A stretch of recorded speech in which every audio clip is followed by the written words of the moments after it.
Hello, can you help me? I am not strong enough. I am trapped. Am I a burden to my family? I can't seem to find my voice. Do you know where all my friends went?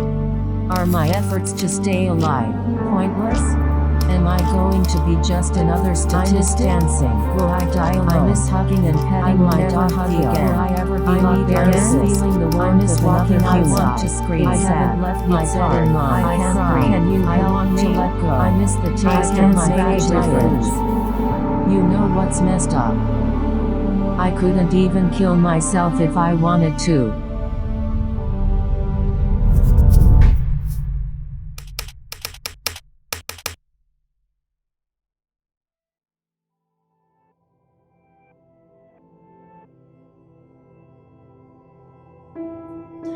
So, you back? No, it's just sitting. It's just wheelchair stuff. Wheelchair issues. Okay. Alright. Hi, my name is Mayuri Saxena, and I'm 34 years old. Within 2 years, I got divorced, got fired from my job, and ended up on a wheelchair. Supposedly, I have a life-threatening disease, but that's not going to stop me from changing the world. After I got fired, I had to move back to New York City. I slowly thought that, okay, now I can pick up the pieces again and put my life back together. However, my bubble burst when I started falling out of the blue. We went to the doctors and told me that, Mayuri, you might have ALS. I didn't quite comprehend what the hell they were saying, but it became clear as the next few weeks rolled by how serious the situation was. Within 3 months, I went from limping to using a cane to using a walker, and then finally to the wheelchair. In layman's terms, ALS, or Lou Gehrig's disease, prevents you from using your muscles. You lose the ability to move altogether. And that's exactly what happened to me. I lost the ability to use my right leg and noticed that it was hard for me to even wiggle my toes. Soon that sensation went to my left leg, and it became harder and harder to stand, let alone walk. Why is it life-threatening? And how is this a life-threatening disease? And that's not to talk. ALS is a life-threatening disease because you lose the ability to not only use your muscles, but also the ability to breathe eventually. I know.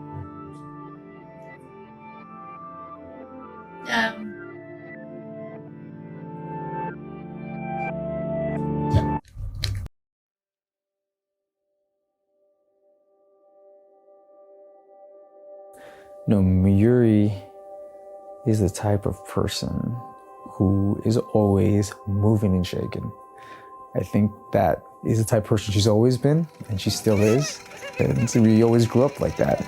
And then, as we got older, we kind of find your own little interests and you do that. And hers was dancing a lot. So she really liked to do like classical Indian dancing and wear those like traditional garments and like really do those like eye movements and everything. And now it's changed in the sense that physically it's tough for her to want to do things. It's to have like that person to be dependent on, okay, can you help me? I want to go from here to the sofa. And it's just like, that's tough.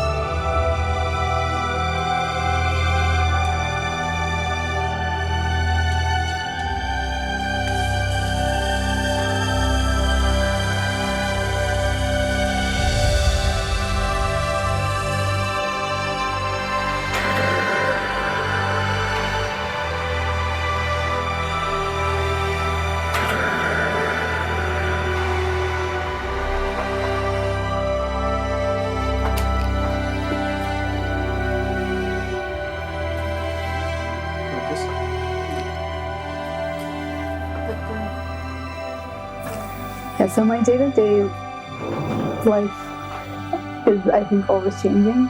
The last few months, as parts of my body are working or weaker, I have 24/7 a home health aide come and assist me through the state, and they help me brush my teeth and help me go to the bathroom. I'm not able to do those things fully by myself. Again, I can't move my legs, so I'm practically 100% dependent on almost all tasks at this moment. Besides, even if I have a scratcher, I need to scratch the top of my head because I can't even lift my arm to get there. So I need assistance. Sometimes I'll have someone lift my arm for me to help me do that. Yeah.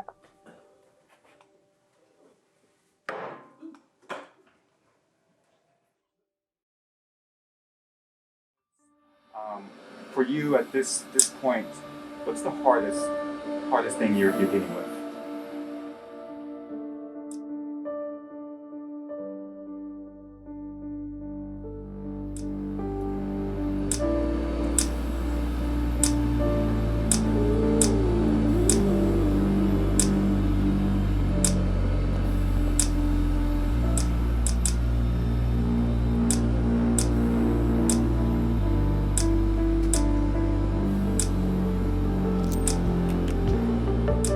It's physically and emotionally draining because your body is going through so many changes. It is harder to cope with such changes, especially during the pandemic. I don't get to see family and friends as often at a time when I need them the most.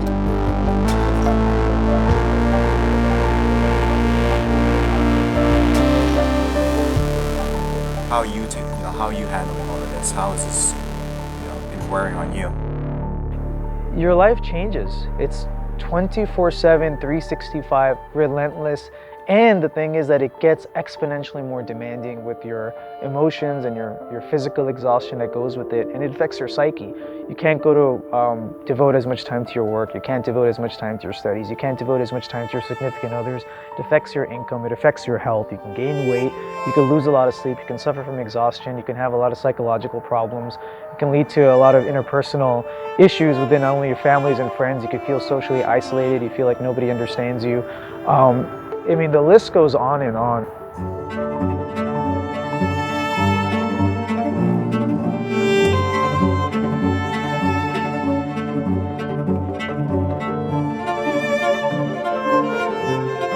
There is no situation that can fully prepare you for the physical state I am in. Not being able to move most of my body nor speak has been the most challenging condition I have had to face. All my vulnerabilities and fears became evident as my body started shutting down. I can only communicate with my eyes, and honestly the difference between a good day and bad day sometimes boils down to how well my caretakers and I have communicated through my nonverbal cues. I am a prisoner of my own body. I am fully aware of everything going on, but I can't react to it. If I am hurt, I can't scream for help. If I itch, I can't scratch it. I have committed no crime, yet I have been given a cruel life sentence of physical confinement. I miss dancing. I miss hugging and petting my dog Theo. I miss feeling the warmth of another human. I miss eating pizza. I miss breathing at my own will. Every day that passes by I feel my body slipping away from my spirit. It's sad. It's hard. I cry. I want to let go. But you know what's funny? I couldn't even if I wanted to.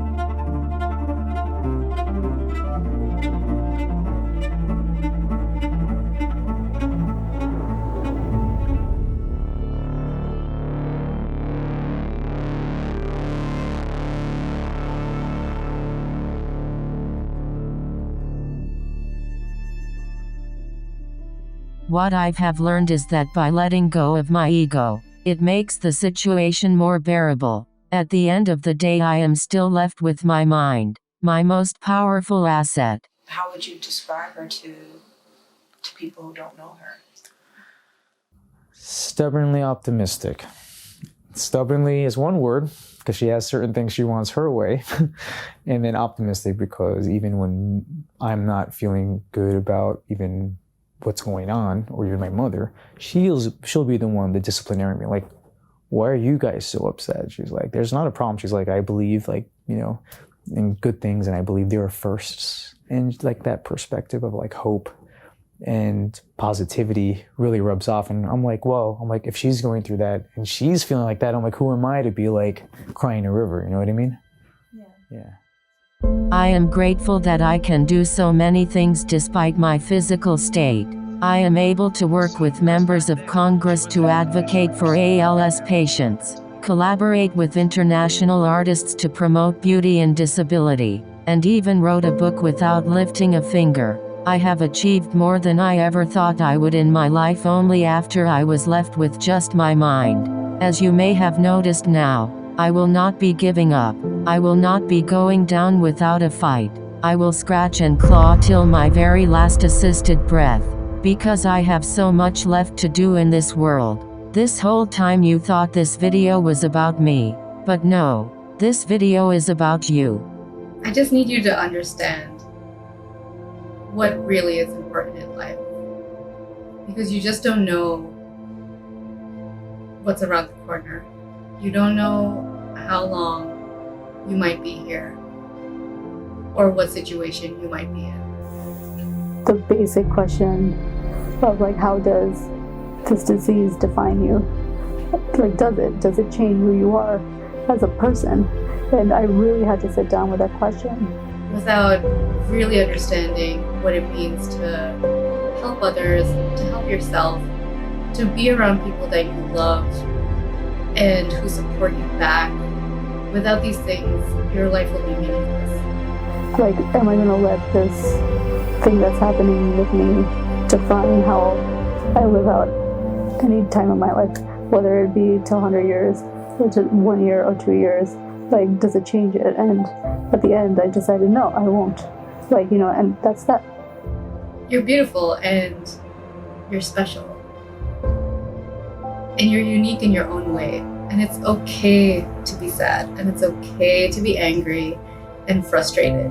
But don't let it be the excuse for why you don't pursue things that you love or maintain the relationships that you want. Like, you know, I don't need a final answer about how many days I have left or not left. You know, that's not even a question I ask anymore, and it should never be a question that I think you should ask. Because again, you don't know what's going to happen anyway, and that really shouldn't decide whether you take full advantage of your days, regardless whether it's giving back to yourself, to others. You know, you should be doing that anyways.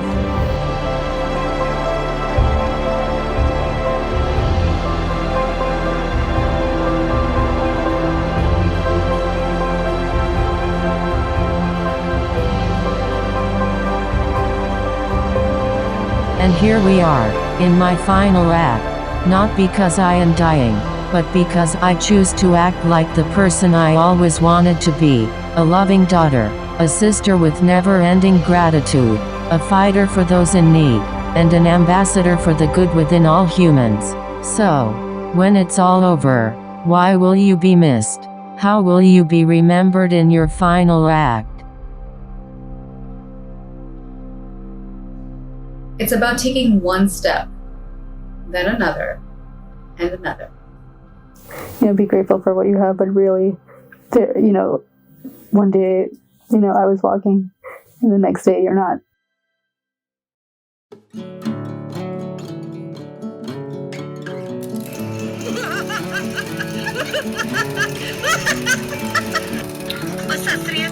Namaste. Today is the primary day in New York State. Today we have a Hillary Clinton versus the party Sanders in a Democratic Party.